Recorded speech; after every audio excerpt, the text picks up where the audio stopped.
नमस्कार दोस्तों, मैं अनिल कुमार सिंह स्वागत करता हूं आपका एक बार फिर से आपके अपने YouTube channel GK GS by Annu sir में। तो साथियों, आपको पता होगा हमने रेलवे भर्ती बोर्ड द्वारा आयोजित एनटीपीसी परीक्षा 2021 के टॉप 20 जीके जीएस के प्रीवियर ईयर क्वेश्चंस सिलेक्ट किए हैं और उनकी सही और सटीक व्याख्या हम यहाँ पर रोज़ करते हैं और उनके विकल्पों से भी जो भी इम्पोर्टेंट प्रश्न बन सकते हैं उन सभी को हम यहाँ पर डिस्कस करते हैं। इसी क्रम में आज की हमारी जो क्लास रहने वाली है वो है पाँचवीं क्लास, पाँचवा प्रैक्टिस सेट रहने वाला है। तो आज हमने जो शिफ्ट सेलेक्ट की है वो है आपकी 3/4/2021 यानी कि 3 अप्रैल 2021 में आई हुई शिफ्ट के टॉप 20 जीके जीएस के क्वेश्चन सेलेक्ट किए हैं। आपसे उम्मीद रहेगी यदि आप चैनल पर नए हैं तो हमारे इस चैनल को सब्सक्राइब करें, वीडियो को लाइक और ज़्यादा से ज़्यादा शेयर करें। अपनी प्रतिक्रियाएं और अपने सुझाव हमें कमेंट बॉक्स में देना न भूलें। आपका समय ज़ाया न करते हुए हम आते हैं आज के अपने पहले क्वेश्चन पर। आज का हमारा पहला जो प्रश्न दिया हुआ है वो है, चीन ने अपने कृत्रिम सूर्य के लिए इनमें से किस तकनीक का उपयोग किया है। चीन ने हाल ही में जो कृत्रिम सूर्य का निर्माण किया था, आर्टिफिशियल सन जो बनाया था, उसके बारे में यहाँ से एनटीपीसी परीक्षा में प्रश्न आया था और इसके ऑप्शन थे नाभिकीय विखंडन, दूसरा ऑप्शन है गुरुत्वाकर्षण बल और तीसरा ऑप्शन है नाभिकीय संलयन और चौथा ऑप्शन है विद्युत चुम्बकीय प्रेरण। तो इसका आंसर तो आपको दिखाई ही दे रहा होगा, इसको हम मार्क कर रहे हैं ऑप्शन सी नाभिकीय संलयन। लेकिन इस प्रश्न से हमारी परीक्षा के लिहाज से कौन कौन से वे इंपॉर्टेंट तथ्य बन सकते हैं उनको हम यहाँ पर डिस्कस करेंगे। जैसे कि आपका पहला विकल्प दिया हुआ है नाभिकीय विखंडन, तो यहाँ से परीक्षा में बहुत ही इंपॉर्टेंट सवाल बन जाता है कि नाभिकीय विखंडन का जो सिद्धांत है उसका एक उदाहरण क्या है। तो उसका जो उदाहरण है वो है आपका परमाणु बम। क्या है? परमाणु बम, यानी कि जिसे हम एटॉमिक बम भी कहते हैं। और दूसरा है नाभिकीय संलयन। ये हमारे ज्योग्राफी से भी यहाँ पर एक इम्पोर्टेंट प्रश्न बनता है कि सूर्य की ऊर्जा का जो सिद्धांत है, सूर्य की ऊर्जा का सिद्धांत भी यही है। क्या है? नाभिकीय संलयन। तो इस प्रश्न से ये दो बहुत ही महत्वपूर्ण तथ्य हैं जिनको हम याद रखेंगे अपनी अगली परीक्षा को देखते हुए। चलिए चलते हैं आज के अपने दूसरे सवाल पर। दूसरा प्रश्न है, एमसीबी का पूर्ण रूप क्या है। तो एमसीबी का पूर्ण रूप क्या होता है? तो पहला ऑप्शन है मिनिएचर करंट ब्रेकर, दूसरा ऑप्शन है मिनिएचर सर्किट ब्रेकर, तीसरा ऑप्शन है मिनी सर्किट ब्रेकर और चौथा ऑप्शन है मिनिएचर सर्किट बोर्ड। तो इसका आंसर जो है वो है आपका option B, miniature circuit breaker. अब इसको भी हम जान लेते हैं कि ये एमसीबी क्या होता है। तो एमसीबी जैसे कि आपने देखा होगा, आपकी जो डोमेस्टिक इलेक्ट्रिक लाइन होती है, यानी कि घरेलू उपयोग के लिए जो हम बिजली यूज करते हैं, उसमें आपके ओवर करंट या ओवरलोड होने पर जो सर्किट एक लगा होता है वो अपने आप डाउन हो जाता है, उसे ही हम यहाँ पर एमसीबी कहते हैं। ये किसकी तरह काम करता है? तो आपने देखा होगा पहले फ्यूज चलते थे, तो फ्यूज की तरह ही ये काम करता है। जैसे ही आपकी लाइन में ओवरफ्लो होगा या ओवर करंट होगा, जैसे कि ओवरलोड होता है किसी वजह से आपकी डोमेस्टिक लाइन पर, तो ये एमसीबी ऑटोमेटिक डाउन हो जाता है। तो उसी से यहाँ पर प्रश्न बनाया था, जिसकी फुल फॉर्म थी मिनिएचर सर्किट ब्रेकर। चलिए आज के तीसरे सवाल पर। आज का हमारा तीसरा प्रश्न दिया हुआ है, संयुक्त राष्ट्र का प्रमुख न्यायिक अंग जुडिशियल ऑर्गन कहाँ स्थित है। ये प्रश्न आपका अंतर्राष्ट्रीय न्यायालय से बना है और इसका जो हेडक्वार्टर है वो आपका द हेग में है, जो कि नीदरलैंड में पड़ता है। कहाँ पड़ता है? नीदरलैंड में। इसका सही आंसर ऑप्शन डी होगा। अब हम इस अंतर्राष्ट्रीय न्यायालय के बारे में भी महत्वपूर्ण तथ्यों को जान लेते हैं। जैसे कि इसकी अगर स्थापना पूछी जाए तो वो होगी आपकी 3 अप्रैल 1946 में स्थापना हो गई। अब इसमें कुल कितने अध्याय हैं? इसका जो एक्ट था अंतर्राष्ट्रीय न्यायालय का, उसमें कितने अध्याय थे? तो इसमें 5 जो है आपके अध्याय थे, 5 अध्याय थे और आपके जो 70 जो हैं इसमें अनुच्छेद हैं। कितने? 70 अनुच्छेद किसमें? अंतर्राष्ट्रीय न्यायालय का जो एक्ट है। अब अंतर्राष्ट्रीय न्यायालय से एक प्रश्न और इम्पोर्टेंट बनता है, वो क्या है कि यहाँ पर इसकी ऑफिशियल लैंग्वेज यानी कि सरकारी भाषा भी पूछ लेता है। तो कौन कौन सी वो सरकारी 2 भाषाएं हैं? पहली है आपकी फ्रेंच। कौन सी? फ्रेंच। और दूसरी है अंग्रेजी। क्या? अंग्रेजी। तो ये थे इस प्रश्न से जुड़े हुए कुछ इम्पोर्टेंट फैक्ट। अब हम बढ़ते हैं आज के अपने अगले सवाल पर। हमारा जो आज का अगला सवाल दिया हुआ है कि भारतीय संविधान में 22 अनुसूचित भाषाओं के अलावा किन 2 अन्य भाषाओं को साहित्य अकादमी द्वारा मान्यता दी गई है। यानी कि 22 भाषाएं जो शेड्यूल्ड हैं, उनके अलावा किन दो अन्य भाषाओं में साहित्य अकादमी पुरस्कार दिया जाता है? पहला है प्राकृत और राजस्थानी, दूसरा है हरियाणवी और पंजाबी, तीसरा है अंग्रेजी और पाली, चौथा है राजस्थानी और अंग्रेजी।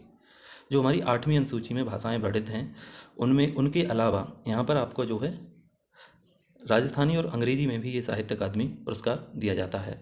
अब हम बात कर लेते हैं संविधान में जो अनुसूचित भाषाएं हैं उनके बारे में। यहाँ से कई बार हमारी परीक्षा में बहुत ही इंपॉर्टेंट क्वेश्चन बन सकते हैं। हमारी वर्तमान में जो अनुसूचित भाषाएं हैं वो कितनी हैं? 22। किस अनुसूची के तहत हैं ये? तो जो आपकी 8वीं अनुसूची है,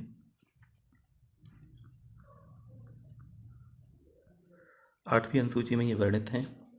और मूल रूप से कितनी थी? तो ये मूल रूप से आपकी 14 भाषाएं थीं। कितनी? 14 भाषाएं थीं। आज का हमारा अगला प्रश्न है, जिनेवा में अंतर्राष्ट्रीय मानवाधिकार आयोग की स्थापना कब की गई थी? तो इसका ऑप्शन है ए 24 दिसंबर 2003, ऑप्शन बी है 12 अक्टूबर 1993, सी है 31 अक्टूबर 2012 और ऑप्शन डी है 14 नवंबर 2015। अब इसका जो सही आंसर है यानी कि करेक्ट आंसर है वो है 24 दिसंबर 2003। अब हमारी परीक्षा के लिहाज से जो हमारे इम्पोर्टेंट प्रश्न बन सकते हैं इस मानवाधिकार आयोग से वो हम जान लेते हैं। उसमें सबसे पहला प्रश्न बनता है हमारा NHRC से। NHRC की फुल फॉर्म भी बता दे रहा हूँ मैं। इसे हिंदी में राष्ट्रीय मानवाधिकार आयोग कहते हैं, नेशनल ह्यूमन राइट काउंसिल। तो NHRC से क्या क्या इंपॉर्टेंट फैक्ट बन सकते हैं? सबसे पहले आपका जो इसकी स्थापना कब हुई थी वो पूछ सकता है। तो इसकी स्थापना हुई थी 12 अक्टूबर 1993 में। और इसका हेडक्वार्टर कहाँ है? HQ। हेडक्वार्टर इसका नई दिल्ली में है। एक मिनट, नई दिल्ली, हेडक्वार्टर इसका नई दिल्ली में है। अब इसके वर्तमान में जो अध्यक्ष हैं, किसके हम बात कर रहे हैं? राष्ट्रीय मानवाधिकार आयोग की। वर्तमान में जो अध्यक्ष हैं इसके वो हैं अरुण कुमार मिश्र। कौन? अरुण कुमार मिश्र। अरुण कुमार मिश्र इसके वर्तमान अध्यक्ष हैं। कितने मेंबर्स होते हैं इसमें? तो कुल 6 मेंबर्स होते हैं, जिनमें से एक आपका अध्यक्ष होता है और 5 सदस्य होते हैं। तो ये था हमारा राष्ट्रीय मानवाधिकार आयोग के बारे में महत्वपूर्ण तथ्य जो आपकी परीक्षा की दृष्टि से बहुत ही इंपॉर्टेंट हो सकते हैं। आइए बढ़ते हैं आज के अपने अगले क्वेश्चन पर। अगला यहाँ पर प्रश्न दिया हुआ है कि इंटरनेट पर किसी कंप्यूटर को किसके द्वारा पहचाना जाता है? यानी कि जो हम इंटरनेट यूज करते हैं उस पर किसी कंप्यूटर या डिवाइस को हम कैसे जान सकते हैं? तो पहला ऑप्शन है स्वामी के ईमेल पते द्वारा, दूसरा ऑप्शन है IP एड्रेस द्वारा और तीसरा ऑप्शन है क्रिप्टोग्राफिक कोड द्वारा, चौथा ऑप्शन है पासवर्ड द्वारा। इसका सही आंसर यहाँ पर हम मार्क कर रहे हैं वो है ऑप्शन बी IP एड्रेस द्वारा। अब हम इसको IP को भी जान लेते हैं कि ये क्या होता है। IP की फुल फॉर्म होती है इंटरनेट प्रोटोकॉल। कई बार इसकी फुल फॉर्म भी पूछ ली जाती है, तो इस वजह से हम यहाँ पर इसको भी ध्यान में रखेंगे, इंटरनेट प्रोटोकॉल। इंटरनेट प्रोटोकॉल के द्वारा ही इंटरनेट पर किसी कंप्यूटर या डिवाइस को डिटेक्ट किया जाता है यानी कि पहचाना जाता है। तो इस प्रश्न में इतनी ही जानकारी महत्वपूर्ण है। आइए बढ़ते हैं आज के अपने अगले प्रश्न पर। अगला प्रश्न यहाँ पर दिया हुआ है, कम्युनिस्ट इंटरनेशनल के नेतृत्व हेतु चयनित किए जाने वाले प्रथम भारतीय कौन थे? पहला ऑप्शन है सुभाष चंद्र बोस, दूसरा ऑप्शन है जवाहरलाल नेहरू, तीसरा ऑप्शन है स्वामी विवेकानंद, चौथा ऑप्शन है मानवेंद्र नाथ रॉय। तो इसका जो सही आंसर है वो है मानवेंद्र नाथ रॉय। इनको MN रॉय भी कह देते हैं, MN रॉय।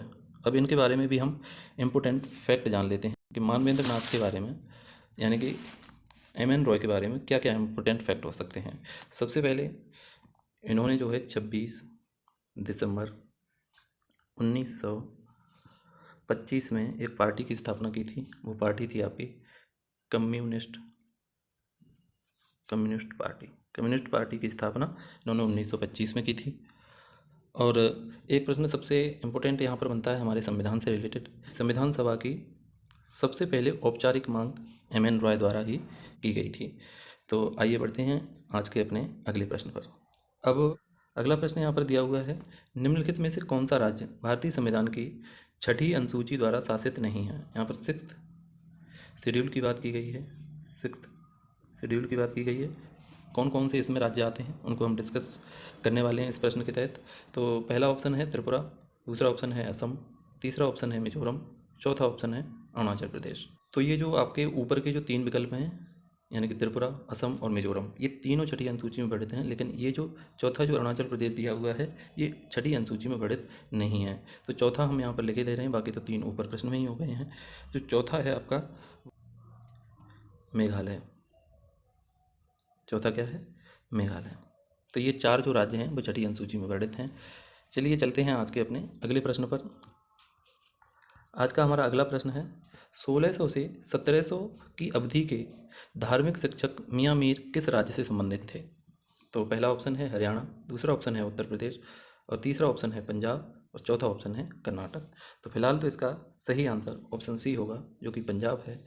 अब इनके मियाँ मीर के बारे में भी जान लेते हैं कि यहाँ से क्या इंपॉर्टेंट फैक्ट बन सकते हैं। ये जो आपके पांचवें सिख गुरु थे, कौन? अर्जुन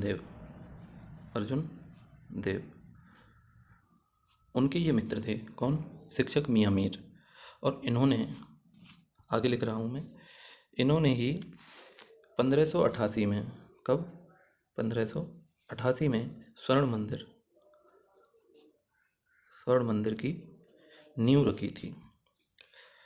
इस वजह से ये प्रश्न इम्पोर्टेंट था और ये परीक्षा में आया। चलते हैं आज के अपने अगले प्रश्न पर। अगला प्रश्न दिया हुआ है यहाँ पर, अम्ल और उस पदार्थ जिसमें वह पाया जाता है का इनमें से कौन सा युग्म सुमेलित नहीं है? तो पहला ऑप्शन है एस्कॉर्बिक अम्ल, इमली, लैक्टिक अम्ल, दही, ऑक्जेलिक अम्ल, पालक, और एसिटिक अम्ल, सिरका।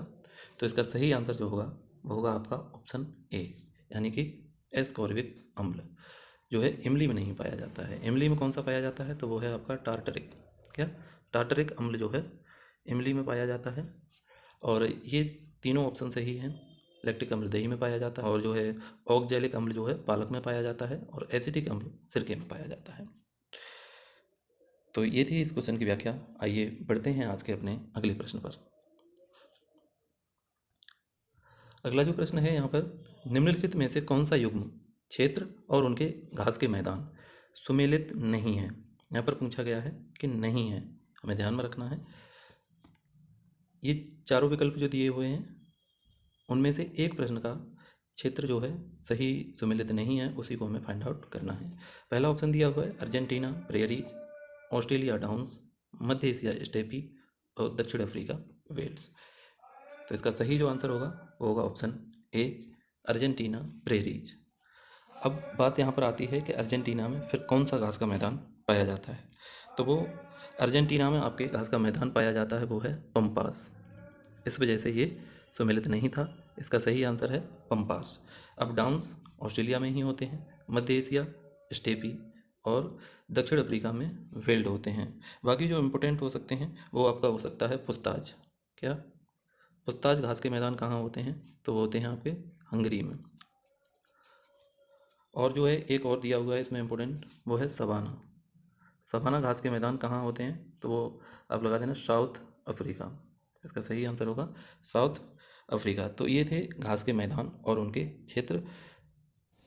अगला प्रश्न दिया हुआ है, संगाई त्यौहार भारत के इनमें से किस राज्य में मनाया जाता है? ऑप्शन ए है मणिपुर, ऑप्शन बी है मिजोरम, ऑप्शन सी है नागालैंड, और ऑप्शन डी त्रिपुरा।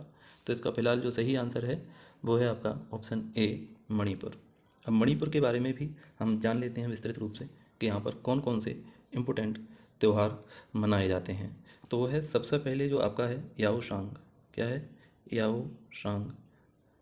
ये हिंदुओं का सबसे बड़ा मणिपुर के अंदर मनाया जाने वाला त्यौहार है, जो कि आपकी फाल्गुन की पूर्णिमा को मनाया जाता है। कब? फाल्गुन की पूर्णिमा को। और ये 5 दिन चलने वाला त्यौहार है। तो ये मणिपुर का जो संगाई था वो तो आपने जान ही लिया, लेकिन साथ ही साथ याओसांग को भी हम यहाँ पर जान लेंगे। ये 5 दिन मनाया जाता है और पूर्णिमा को, फाल्गुन की पूर्णिमा को ये मनाया जाता है। आगे भी हम जान लेते हैं जो अदर जो स्टेट दिए हुए हैं इनके बारे में भी एक एक इनका त्यौहार जान लेते हैं, जो हमारी परीक्षा की दृष्टि से इम्पोर्टेंट हो सकता है। मिजोरम का एक बहुत ही फेमस त्यौहार है जिसे हम चापचार कूट के नाम से जानते हैं।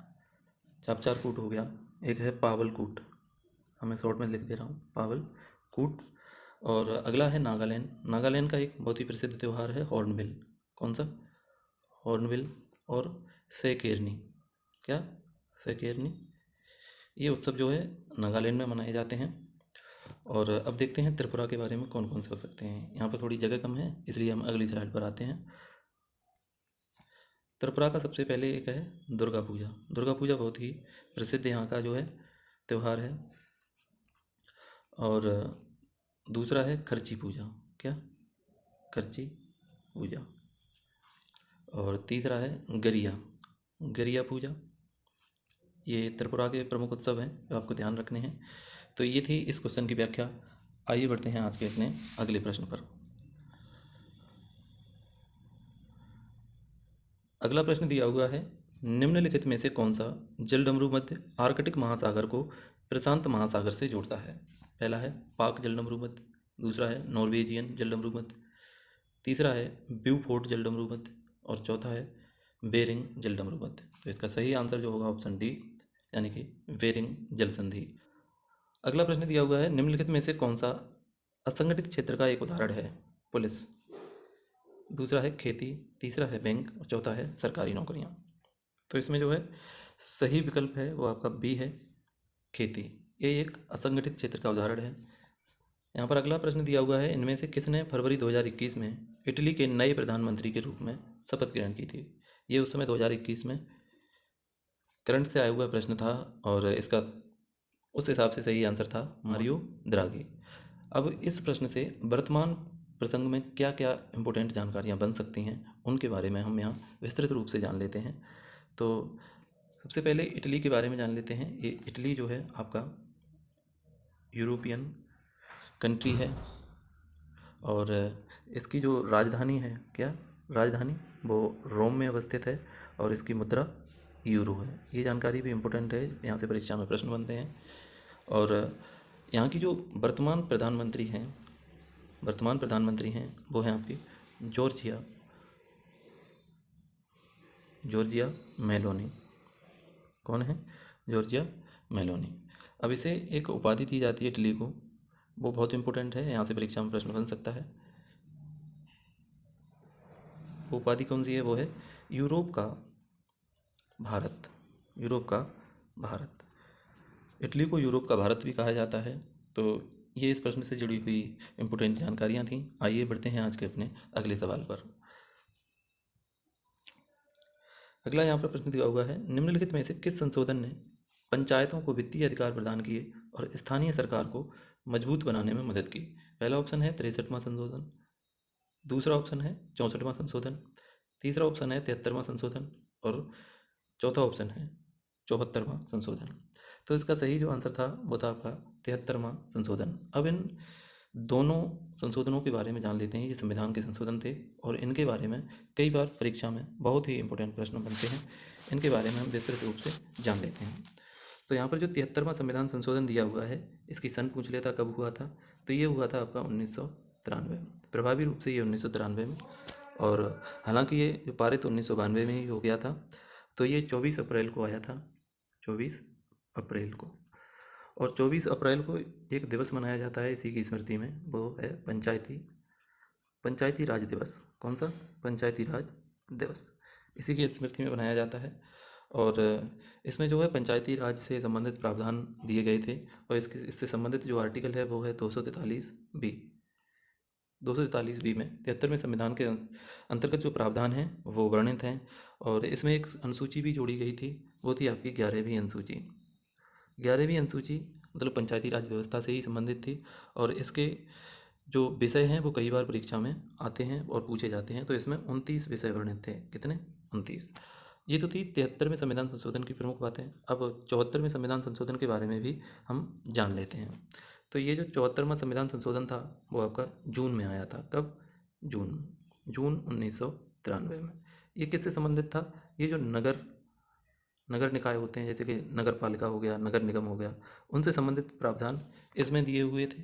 और इससे जो संबंधित सूची थी वो थी 12वीं अनुसूची।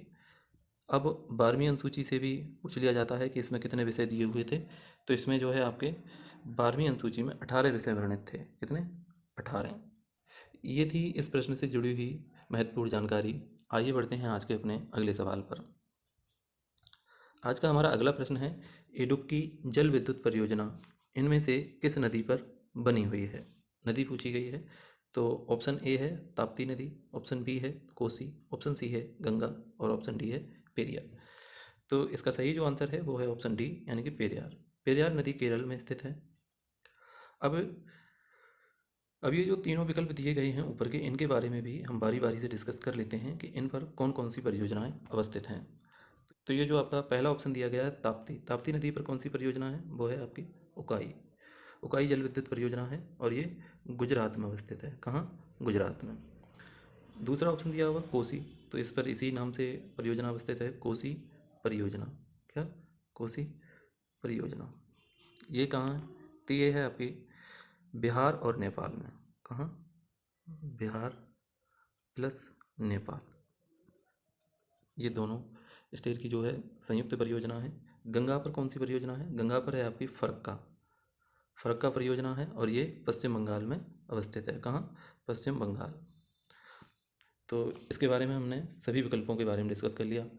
आइए बढ़ते हैं आज के अपने अगले सवाल पर।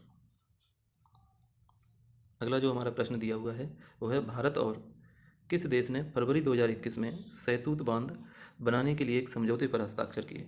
पहला ऑप्शन है भूटान, दूसरा ऑप्शन है अफगानिस्तान और तीसरा ऑप्शन है बांग्लादेश, चौथा ऑप्शन है पाकिस्तान। तो इसका जो फिलहाल जो सही आंसर है वो है अफगानिस्तान।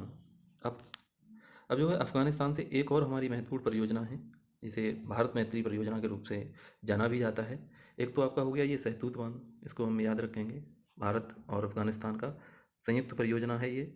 और दूसरा जो आपका है वो है सलमा बांध। क्या है? सलमा बांध। ये दोनों इम्पोर्टेंट परियोजनाएं हैं जो भारत और अफगानिस्तान के बारे में मैत्री संबंधों को स्थापित करती हैं। आइए बढ़ते हैं आज के अपने अगले सवाल पर। अगला सवाल दिया हुआ है, सरकारिया आयोग की स्थापना 1983 में किस प्रयोजन हेतु की गई थी? तो पहला ऑप्शन है मौजूदा कई करों को एकीकृत वस्तु सेवा कर से बदलने संबंधी व्यवहार्यता की जांच के लिए।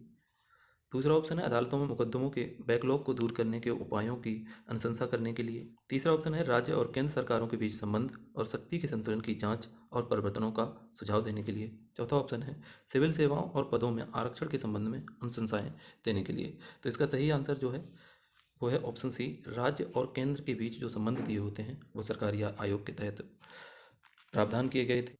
आज का हमारा अगला प्रश्न है, युवा बंगाल आंदोलन किसने शुरू किया था? तो पहला ऑप्शन है ईश्वर चंद्र विद्यासागर, दूसरा ऑप्शन है डेनिस क्लाइव और तीसरा ऑप्शन है राजा राम मोहन राय और चौथा ऑप्शन है हेनरी विवियन डेरोजियो। तो इस प्रश्न का सही जो आंसर है वो है option D, Henry Vivian Derozio. तो ये थे आपके आज के top 20 previous year GK GS section के अंतर्गत आए हुए क्वेश्चंस जिनको हमने बारी बारी से डिस्कस किया। अब आगे भी जो 20 क्वेश्चन रह गए हैं उनको भी हम अगले प्रैक्टिस सेट के तहत लेने वाले हैं। और आपसे एक ज़रूरी बात करनी थी, वो थी कि आप चैनल को प्लीज़ सब्सक्राइब करते रहें, वीडियो को ज़्यादा से ज़्यादा लाइक करें और शेयर करें। अपने सुझाव एवं प्रतिक्रियाएं हमें कमेंट बॉक्स में देना ना भूलें। मिलते हैं अगली ऐसी ही इम्पोर्टेंट वीडियो में। तब तक के लिए नमस्कार, धन्यवाद।